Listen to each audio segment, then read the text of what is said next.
Unemployed personal trainer sa Dubai at ito ang araw ko. Masama gising ko ngayong umaga. Ang sarap-sarap ng panaginip ko, nakikipagbimbangan sa Tom Beach. Tas may tumawag na Indianong nag-aalok ng kondo. Yung partisyo ko dito, malaki pa yung kulungan ng aso, tas aalokin mo ko ng kondo. Asar ka ba, pre? Pasok na ng morning routine. Apple cider vinegar, cayenne pepper, cinnamon, tsaka turmeric. Pag halu-haluin mo lang yan, tas inumin mo. Everyday yan. Alam nyo na, kape ko yan. Yerba mate, search nyo na lang. And then yan, bago tayo pumasok, mag-manifest tayo, okay? Hindi yan nagsusuper sa yan. Mag-manifest ka, magdasal ka. So, painitin natin yung tubig yan kasi sira yung takore. Baka sakaling uminit, no? Okay yan. Minute naman siya, nagamit ko siya sa yerba mate. I am rich. I have a lot of money. Okay? I will become a successful YouTuber. I will become a successful influencer. I will become a successful pornographer. I am successful. I'm rich before. I am rich. You know what? You know what I'm saying? I'm rich. You know, I manifest. I am manifesting all the positive in the world. I'm one of the best coach here in the planet Earth. You know, I am. Okay. I am a successful travel vlogger. Okay, number 1 travel vlogger in the world. Soon, I will remember this day. I will go back. I will remember this day. I'm telling you, it will happen. It will happen. That's how I manifest. I'm seeing it. I have a group of people working for me. Isang director, isang editor, ako, camera guy, 2 baby girls, alalay 1, nagta-travel kami, team in the whole world. That's the goal. Coach Jab Daily, travels and vlogs. Coach Jab Daily, panindirya. Coach Jab Daily gym. Coach Jab Daily mall.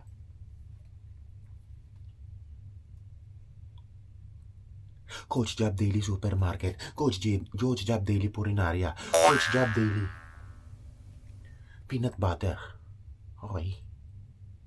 Coach Jab Daily t-shirt. I manifest this all, okay? I got you. I got it. Soon, I got it. Okay, I'll do anything from now. I got it. Guess what? Nawala ko yung camera ng Osmo. Okay? Bagong bili. Nawala yung ganito kaliit na camera. So wala na akong camera, no? Hindi ko alam kung saan ako lagay. Ganon pag may ADHD. So, sobrang likot mo, tas demagnet pa yon. Nawala na, no? So bilhin mo lang tayong bago. Huwag natin i-stressin yung sarili. Yung mga bagay na may solusyon. Okay? Huwag nyo i-stressin yung sarili nyo dun. Ang solusyon, nawala. Magmukmuk ako dito, mas stress. Hindi, bibili na lang bago. Ang tabi mo na lang. Ganon talaga ang buhay, eh. Anong gagawin? Enjoy lang. Sobrang init sa labas, tas sobrang lamig ng kwarto. Ayan, nag-moist yung kanan. So yan, nawala tayo mic. Lalakas ako na lang. Sorry sa wind. At meron tayong tinatawag na yan, yung hangin sa AC. Pasensya na. May nagtatanong sa akin, what makes you happy, coach, right now? Kasi mag-isa lang ako. Gym, work, everyday. Kayo, yan, vlog. And for me, pagpasaya sa akin, simple lang. Walang injury. Masaya na ako dun. Okay? Walang injury. Okay? Freedom. Ano yung freedom? Freedom kung makapunta dito. Walang alarm. Wala akong papakisamahan. Wala akong ina-update na tao. Wala akong ina-update na boss. Alam niyo yun? Masaya ako dun. Nakakawala ng stress. Wala akong parang mababang cortisol level, just happy, chilling life.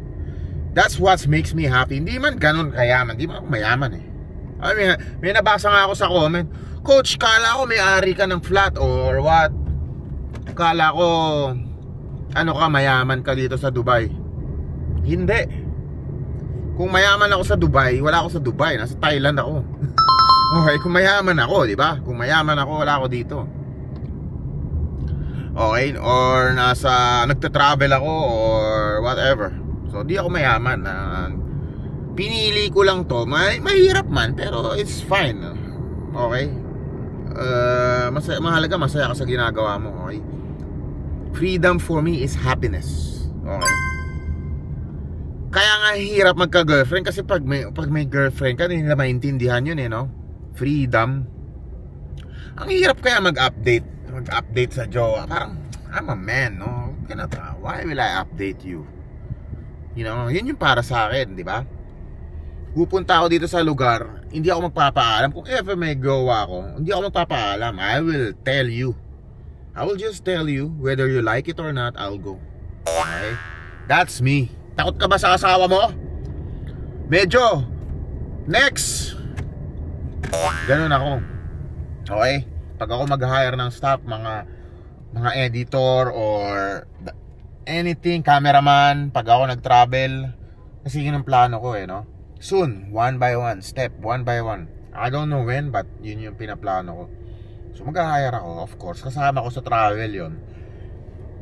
Okay, yun yung isa sa mga qualification, no? Loyal ka ba? Gano'n, no? Something like this. Pero lalaki mga hire ko, hindi above. Above, sira tayo dyan. Okay. Ano pa nakapagpasaya sa akin? Pera, of course, no? Freedom ka, wala ka mang pera. Di ba? Kaya tayo nag-hustle, work, content. Di ba? Freedom din yun, yung ano ang freedom? Freedom, yung may gusto ka bilhin, hindi mo mabili. Puta, hindi yun freedom. Pucha. Di ba? Limited ang bibili mo. So ako, okay lang naman ako. Hindi man ako laking mayaman. Sanay din ako sa mahirap. Kaya nga sanay ako sumiksik sa mga partition eh. Dati nung nasa QC ako, like 10 years, 2014, pucha, nakatira ako kay John Mark Marcia, yung artista sa Viva Max. Okay? Nakatira ako sa maid's room niya, puta, sinlaki ng aso. Binabayaran ko yun, mga 4,000 every month. Mas maliit pa sa partition ko, di ba? Gano'n ako kalupit. Laki tayo sa hirap. Dati sa Welcome Rotonda, doon ako nakatira. Dati nakatira din ako sa May Irod. Sasanay ako sa hirapan, no? Di ako anak mayaman na kondo, no? Dumanas ako ng hirap sa Pilipinas din, no? Diskarte, kung tawagin.